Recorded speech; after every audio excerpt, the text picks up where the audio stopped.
almajirai mu ita bayyana hakin ba a zama ku a tuban da shi.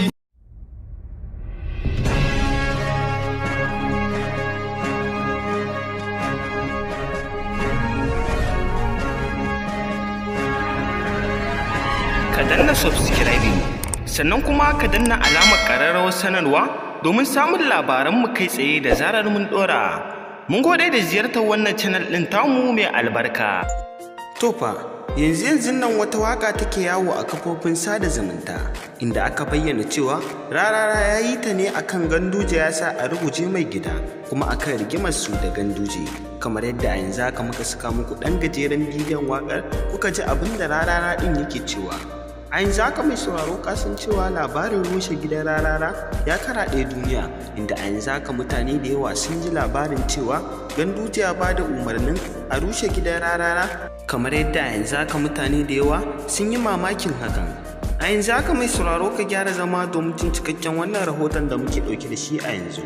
Amma kafin nan da Allah mai sauraro muna roƙonka idan har ya kasance wannan shine shigowar ka channel ɗin nan ta farko, muna roƙonka da ka dangwala mana alamar subscribe sannan kuma kada ka manta ka danna mana alamar ƙararrawar sanarwa domin ta haka ne za ka ringa samun labaran mu kai tsaye da zarar mun ɗora. Mun gode da ziyartar wannan channel ɗin tamu mai albarka, sannan mai sauraro kada ka manta ka danna wa bidiyon mu alamar like. Ta hakan ne za mu san labaran da muke kawo muku suna matuƙar burge ku sosai matuƙa. Mun gode da kasancewa da mu da kuka a wannan tasha tamu mai albarka.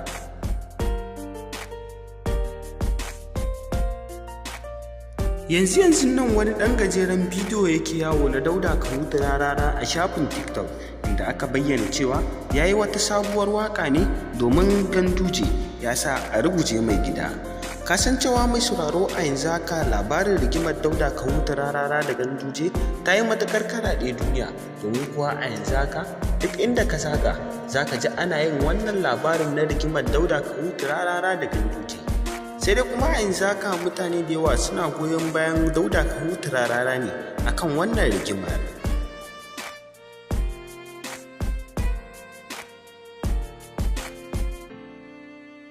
Kamar yadda ka sani mai sauraro dai, a yanzu haka mutane da yawa ba su san makasudin haɗa rigimar Rarara da Ganduje ba, kamar yadda mutane da yawa ba su san menene ya haɗa su ba.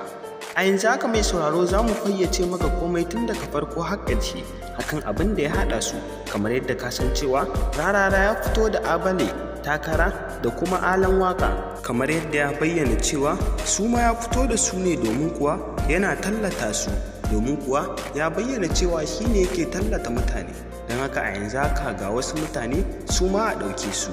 Babu shakka 'yan mutanen Ganduje sun yi ƙorafi a kan cewa ba su aminta da waɗannan mutanen ba, hakan ne sa shi kuma Rarara ya ce ba zai haƙura ba, dole sai an ba su wannan takarar.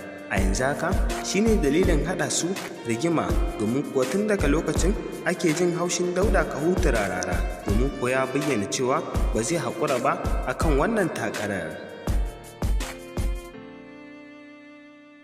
Bayan haka kuma sai aka ji Dauda Kahutu Rarara ya saki wata sabuwar waka mai suna Lema ta sha kwaya, inda ya wani zazzafan martani ga Dr. Abdullahi Umar Ganduje.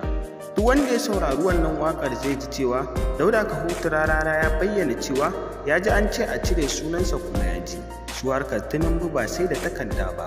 Wannan martanin kowa ya san da Dr. Abdullahi Umar Ganduje ke, kuma wannan martanin shine kara ta'azzara wannan rigimar, domin a yanzu haka mutane da yawa suna ta tofa albarkacin bakin su akan wannan maganar. Bayan nan kuma sai aka ji labarin cewa Rarara za a rubuta gidansa, domin kuwa Dr. Abdullahi Umar Ganduje ya ba da umarni an bayyana cewa gidansa ba a kan ƙa'ida yake ba.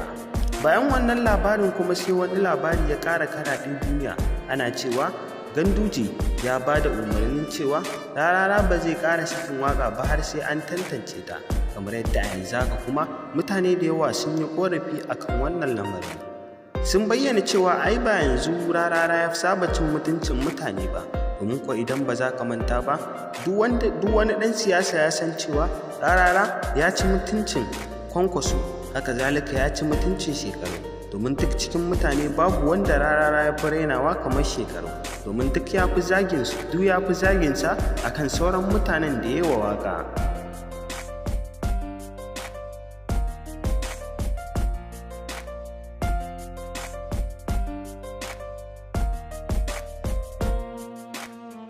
A yanzu haka mai sauraro mutane da yawa suna ta tofa albarkacin bakinsu a kan wannan magana, kamar yadda a yanzu haka kuma mutane da yawa suna ta tofa albarkacin bakinsu a kan rushe gidan Dauda Kahutu Rarara ɗin.